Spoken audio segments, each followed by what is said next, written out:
disappointing. And I got to give props to everybody, Drew Beddard and everybody there at Bristol. They did everything in their power to make it affordable for the race fan. $15 to see the race as an adult. You can't beat that. $5 for the kids to be in the grandstands. It was an affordable ticket, and I felt like it was a very entertaining program. I just think that it got drug out too long. That's it. Yep.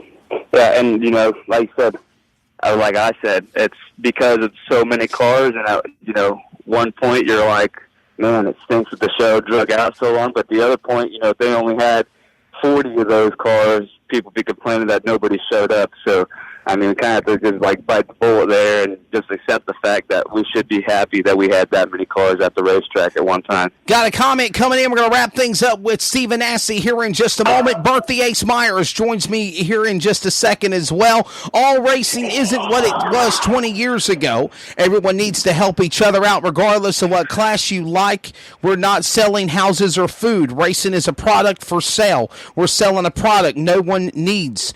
We need to market in a way that makes people want to come. Very well said, Corey, Jim O'Shields. What do you think of that, Stephen? Yeah, I definitely agree. A big problem is, too, and I hate to say this because I'm a big, I love social media, but, I mean, when you can buy the race at home, that gives you no initiative to show up to the racetrack. I mean, a lot of people like doing things from the comfort of their own couch. I mean, heck, I'm even that way sometimes. I won't lie. So, social media and the internet has made it tough on the fans because they give them the option to either come or not come, and you can still see the race.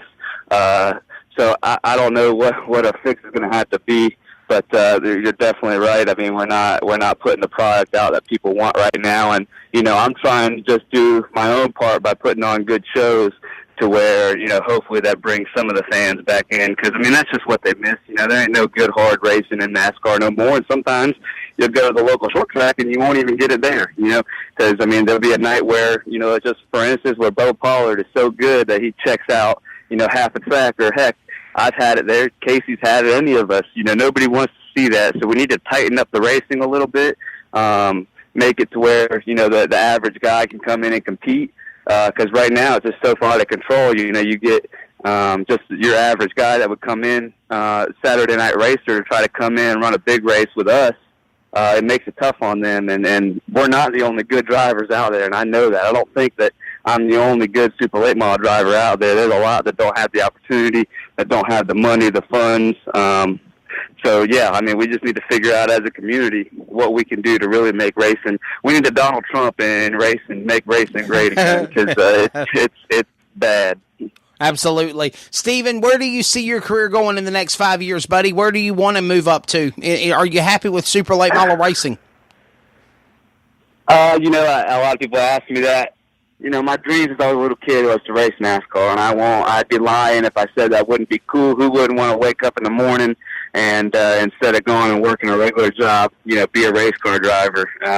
Obviously, since I moved back home and started working for my father's construction company, that job sounds a lot better now. But you've got to be realistic, and only a certain number of guys really. The only ones that have a big wallet are the ones that are making it up there.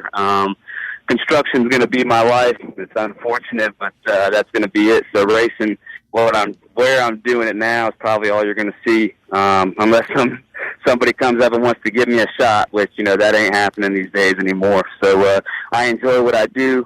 I'm just a racer, but at the same time, I had to find and pave my own way here in the construction world too, because that's what's going to make my money to be able to race. So, I'm fortunate enough to have a good family, and they're giving me making me take the right steps to be in that direction. So, super late model racing is probably where I'll be for the rest of my life. But if the opportunity came to run an ARCA car or a truck, even if it was a one, would you do it? I was trying to run the ARCA race at Nashville, and the main reasons I've been trying to do a little bit more is just like my nephew, and I know my father would really love to see it.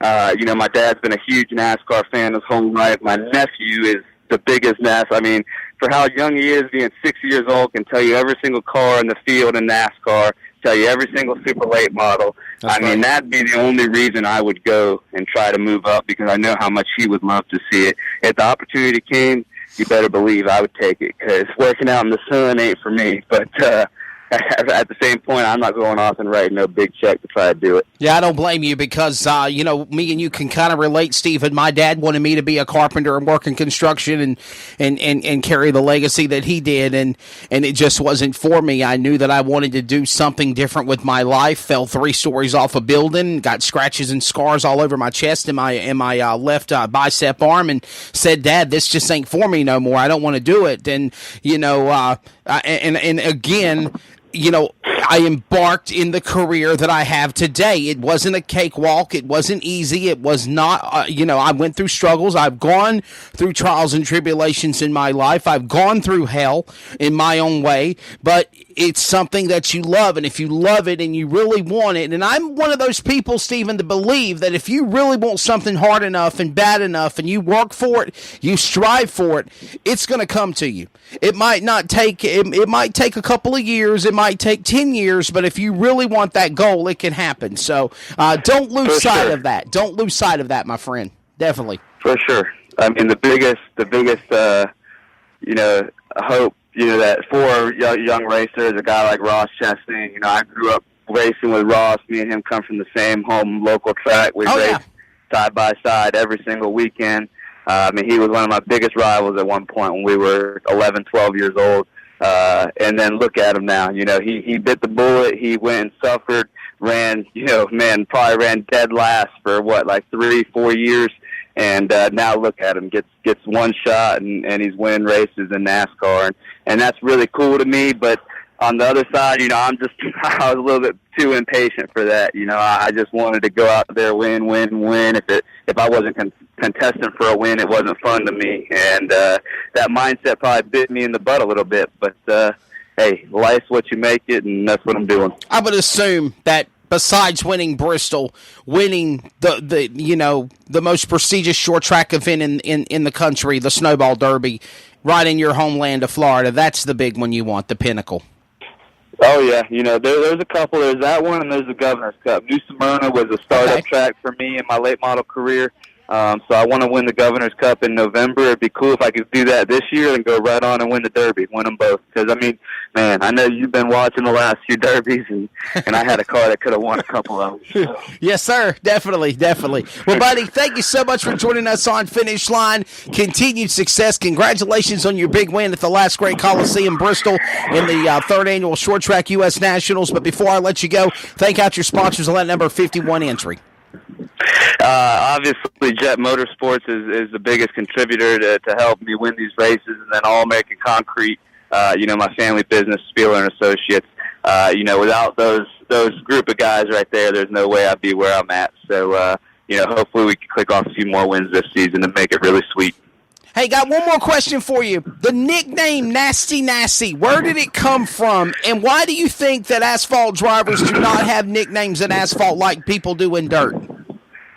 I don't know. The name was around in go-karts when I ran go-karts a little bit. I've always kind of had that little attitude, so I think it just comes from my rough driving a little bit. And like you said, it's a shame that, we don't all have, cool nicknames. I grew up watching Jimmy Cope. I called him an uncle. And, he was Mr. Excitement. I always loved that. So, I'm glad I got one that's kind of stuck, and, people are calling me it. I think it's cool. It definitely, makes it a little bit more interesting, more fun, more exciting, gives you a little bit more hype, makes people want to know who you are a little bit more. Nasty, winner at Bristol. Stephen, thank you so much for joining us on Finish Line, buddy. Always great talking to you, my friend. Yes, sir. Thank you for having me, and y'all have a great day, all right? Hey, where can they follow you on social media? At Stephen Nassie on Twitter. At Stephen Nassie on Twitter, and he's also at Stephen Nassie Racing on Facebook as well. So thank you, buddy. Appreciate it. Big winner at Bristol, Stephen Nassie, joining us on the program. Awesome show he put on at the last Great Coliseum this past Saturday.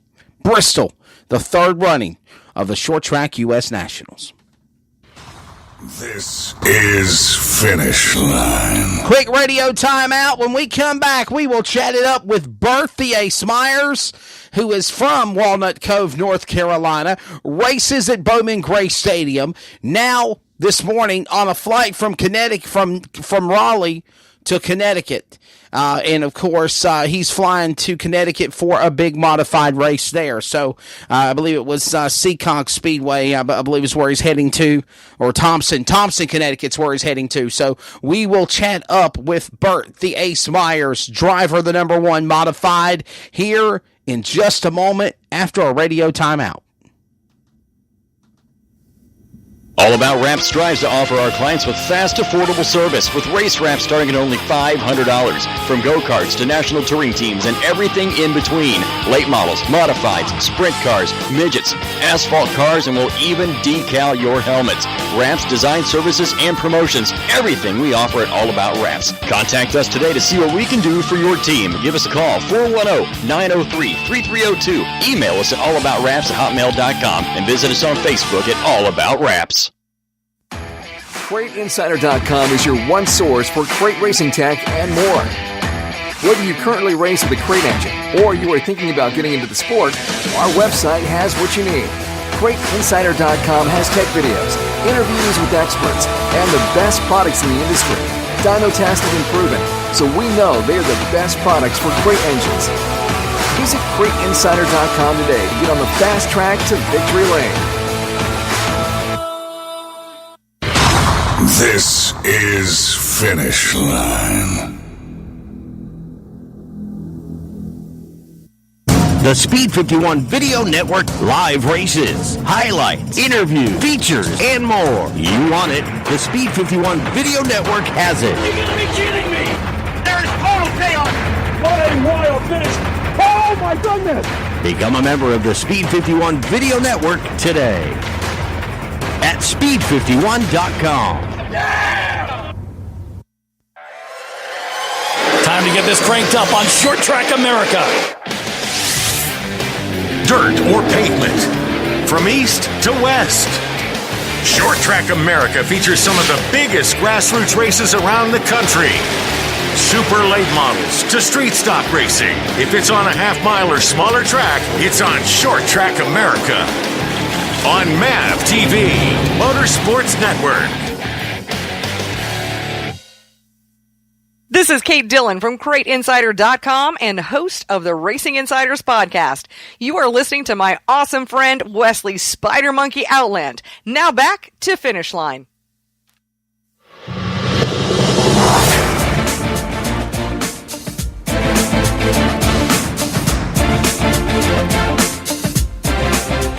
Welcome back to the program. Getting ready to go back to the phone lines here and join our next guest on the program here on Finish Line. Remember, this podcast show available via Fox Sports Radio, Community Radio Network, iHeartRadio, TuneIn Radio, iTunes Radio, Spotify, Spreaker, everything that's in the social media outlets. Of course, just use the hashtag Finish Line on all of your podcast availabilities, and you will be able to find all the details and the information on that. So we are getting ready to go to the phone lines now. I'm going to go by a whole shot and take a gamble here because he told me to call him between 12:15 and 12:30. So I kind of stretched out Corey LaJoy. I tried to stretch out Stephen Nassie as best as I could to make sure that he landed from the airport in North Carolina to Connecticut as he gets ready for a race at Thompson, Connecticut. We'll talk about that. We'll talk about his big win, of course, also in the modifieds. Shotgun on the field this past Saturday night at the Madhouse, Bowman Gray Stadium. And when it was said and done, he picked up a big win, a $3,000 fan challenge bonus at that as well. We're going to try to contact him on the line and chat it up with him here, and he's ready to go. 336-414-9740. Leave me a message. Oh, well, maybe he hasn't landed yet. Well, I figured he would have. Man, that blows. Let's try it one more time here.